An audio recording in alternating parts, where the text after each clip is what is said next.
This morning, Northwestern University student athletes are taking their case against the university to court. At least 8 former athletes are filing the first legal action against the school after the recent bombshell allegations of abuse that led to the firing of the school's head football and baseball coaches.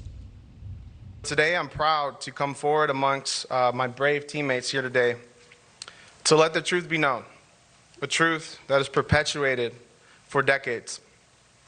We hope that with our public efforts, that we will empower those affected by physical, emotional, and sexual abuse to share their stories. And we're letting you know that we're in this together and we support you.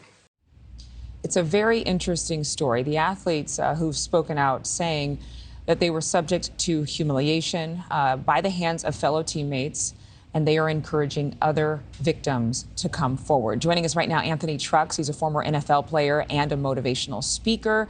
You played college ball at the University of Oregon, and you have something to say about basically everything, which is what we love to do, is have real talk here.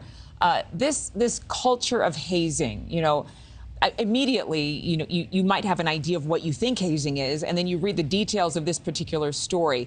Do you think this is more common than we know, or is it more about it's been going on, we just can't get away with as much as we used to? No one can.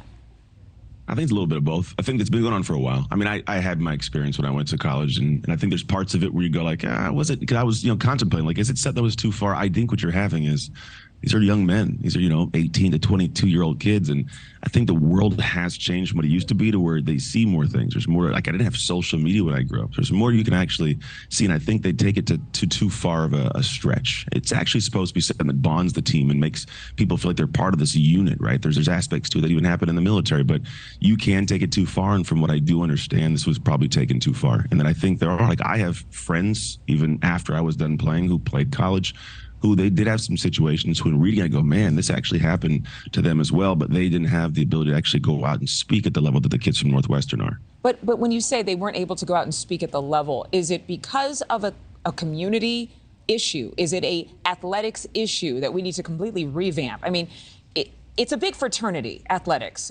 You have to be very secure, very confident to be able to make friends on the team and stand on your own. So what exactly needs to change where people will say, this ain't right?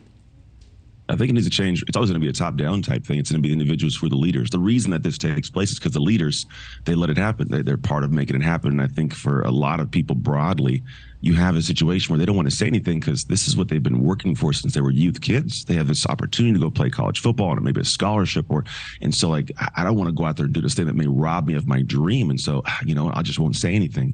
And you see it in all different walks of life. You see it in the whole Me Too movement. It's like, I don't want to say anything because it may damage my career and my future. So when I say they couldn't say it broadly, if you just one voice saying it, it's one thing. When you're multiple voices saying it, it has a different weight and it moves forward, and it does have the opportunity to change the things happening. It's weird to say, I do think there's a level to it that has a benefit of positivity to bring, obviously, individuals that are into a unit to be part of something that shared struggle is unique. But I think that when you have kids who are just playing around and taking things just too far, you do step into a line that's beyond the gray that we know is not appropriate. Well, and not appropriate. These coaches, the head coach of the football team and the baseball team, they were raised in that same culture. If this is all true and this is all, legitimately claimed that there was harassment, that there was this hazing where young men had to rub up on each other unclothed as punishment for a poor performance on the field, they likely saw it themselves. So who's to hold accountable the system that breeds that this is okay? Yeah, I mean, it's going to be in the governing bodies that do. What I do know is I don't know what the coaches knew. I don't know. When I was in the middle of my situation, I know for sure my coaches weren't presently aware of what took place. But yes, at the same time, you can't say that because you weren't aware, like, oh, I'm not held liable. No, it's still your team, and the way that you choose to have your team run and things led, that's obviously going to play a role into it. But I don't know the situation. I just know that in my situation, there wasn't this immediate, like, coaches didn't know and weren't presently aware of it. It was a team-led thing. In fact, it was something more like the team did it, meaning that it was the players kind of creating this bonding thing. That's kind of where when I've been experiencing the people I do know of, it's always going to be like the veterans, the seniors, the juniors, and they're usually doing it because it happened to them, So it's like, well, I'm going to be part of that process. It goes. So it's more of a cultural thing. You change it by changing the culture.